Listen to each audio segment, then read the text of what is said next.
So when it comes to hiring caregivers, a lot of people say that staffing is the hardest part in this industry. And I got to say that I agree. By far, staffing is the hardest part. You know, caregivers and home health aides are the number one most in-demand job in our country right now, today, and for the next 20 plus years. So I don't foresee this issue really going away.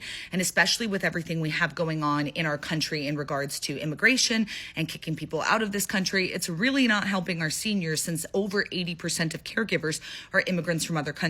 Now, I'm not trying to get political here, and I'm all for, keeping, legalities in alignment. But what I am for is quality care for our seniors. And if young Americans or people, who have a heart for seniors in our country aren't stepping up to care for our own, well, then who is going to? It's robot caregivers or immigrants. So guess what? I'm very pro-immigration and very pro getting amazing quality caregivers to come over to our country to help service our seniors, because one day I'll be a senior myself, and I want the best of the best care, and I want my family to have the best of the best care.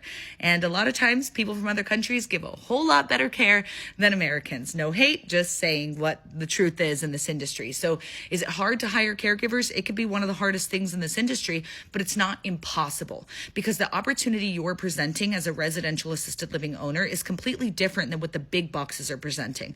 A 30-to-1 ratio, not caring about who they are, what they want, what they need, what their goals are. They're a number in the system. What you're presenting is an opportunity for them to be a human, for them to be a part of a team with a 4-to-1 ratio where they can actually perform their job duties and, get treated with respect and love all the way along the way. So for me, I think that we have the upper hand when it comes to being able to hire the cream of the crop, because once they learn about who we are and what we do, they never want to leave the residential assisted living space. They never want to go back to the SNFs, the long-term care, the big boxes. They want to stay in this space. We just have to educate them that we exist, we're here, and that we are welcoming them with open arms. But I do think that this will continue to be one of the biggest issues, is finding that quality staff, retaining that quality staff, and making sure we treat the staff with a lot of love and respect, because I think that there's a lot of issues when it comes to how employers treat their employees and treat their caregivers. Caregiving is a tough gig, you guys, and it's a low-wage job, and they need more love and they need more respect. So if you know a caregiver, give them a hug today. They need some love.